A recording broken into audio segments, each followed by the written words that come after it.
sebelumnya, terimalah salam kasih dan dhamma. Namo Sang Adik Budaya, Namo Buddhaya. Perkenalkan, nama saya Angelin, MP214 2021 dari kelas 1 BMJ.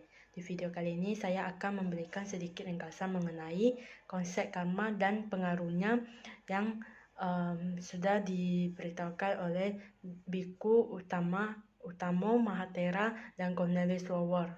Nah, banyak orang sudah mengenal istilah karma.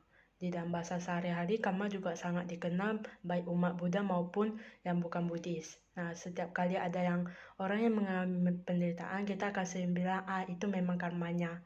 Tetapi jika ada orang yang bahagia, misalnya memiliki pasangan hidup yang bahagia, jarang sekali orang mengatakan itu karma.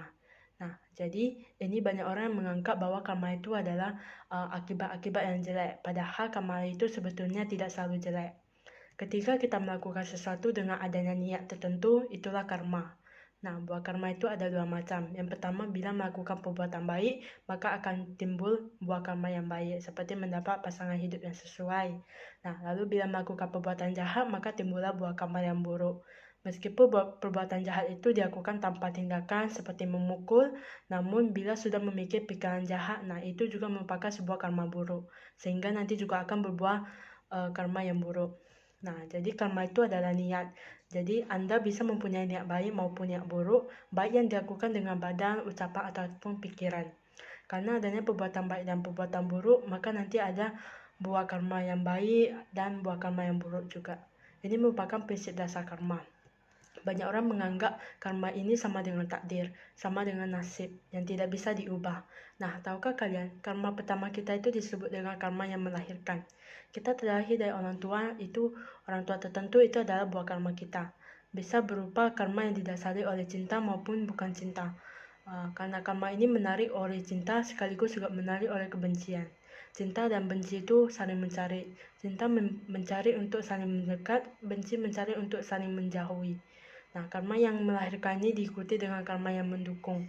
Tetapi selain karma yang melahirkan dan mendukung, juga ada pula karma yang mengurangi. Pertama, kita dilahirkan di keluarga yang kaya raya, itulah karma yang melahirkan. Kemudian terlahir dengan tampilan fisik yang bagus, itu karma yang mendukung. Tetapi karena perilakunya jelek, maka itu adalah karma yang mengurangi. Akibatnya karena suka mabuk-mabukan, jadi mengalami kecelakaan dan koma, sehingga mengubah karmanya. Maka itu adalah karma yang memotong.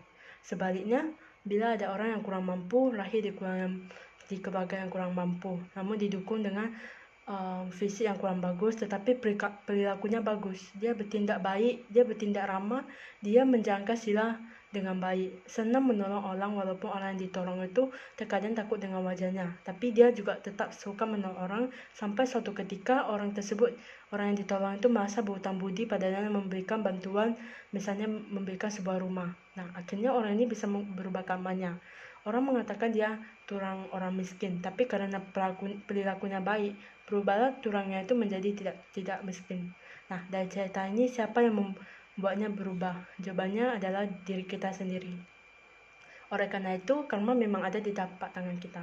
Tetapi lihatlah perbuatan kita, apakah kita mengembangkan kebajikan dengan badan, ucapan, dan pikiran kita. Jika kita melakukan itu, maka yang dulunya menderita dan berkurang penderitaannya. Yang dulunya bahagia akan lebih bahagia.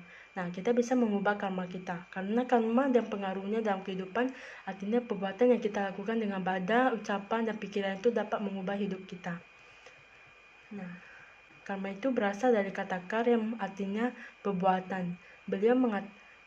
Beliau atau Bapak Cornelius Lower ini mengatakan di dalam agama Buddha, satu perbuatan diklasifikasikan sebagai karma bukan karena tindakan saja, tetapi harus disertai niat atau kehendak. Karma ada yang berat, ada juga yang ringan. Karma berat itu disebut juga dengan garuka karma, yang biasanya ketika seseorang membunuh ibu dan ayah kandungnya atau membunuh arahat, melukai sang Buddha. Hal ini merupakan sebuah karma berat yang lebih dulu berbuat daripada karma buruk yang lain. Ada karma yang kita buat pada kehidupan sekarang ini yang berbuahnya juga di sekarang ini. Lalu ada juga karma kita lakukan langsung, namun berbuahnya berbuahnya tidak berubah sampai kita mati, dan itu efeknya akan dibawa sampai ke kehidupan berikutnya. Jika dulu kita pelit, suka bikin orang susah, suka membunuh, maka kita bisa terlahir di negara yang kurang beruntung dan akan menderita. Jadi, dengan kita belajar hukum karma ini, kita bisa menyadari apa yang perlu kita lakukan dan apa yang tidak perlu kita kerjakan, karena masa depan kita dari hari ke hari itu semua tergantung dari karma apa yang kita kerjakan sekarang, yang berarti kita membentuk karma yang baru. Nah, karma itu berpengaruh untuk kehidupan kita. Samudra pernah membawakan slide berikut. Apabila buah dari perbuatan buruk belum masak, orang bodoh menganggapnya hidupnya manis seperti madu. Namun apabila buah dari perbuatan buruknya telah masak, maka orang bodoh itu akan merasakan pahitnya penderitaan. Nah, maka itu kita perlu mengembangkan cara berpikir yang baik, yang positif, karena itu adalah bagian dari karma kita. Pikiran positif ini melahirkan ucapan yang positif, lalu serta perbuatan yang positif. Kemudian cara kita untuk berpikir positif itu adalah selalu mengembangkan pikiran semoga semua makhluk hidup berbahagia. Itu yang harus terus kita lakukan sehingga nanti ucapan kita menjadi sejajar selaras dengan pikiran semoga semua makhluk kita hidup berbahagia. Demikian pula dengan perilaku kita. Kita pun selalu berusaha untuk membahagiakan lingkungan kita. Akhir kata, terima kasih dan dhamma, namo sayang Adi Budaya. Mohon maaf bila ada kesalahan dari memberikan ringkasan mengenai karma dan konsep karma dan kelahiran kembali. Namo Buddhaya. Terima kasih.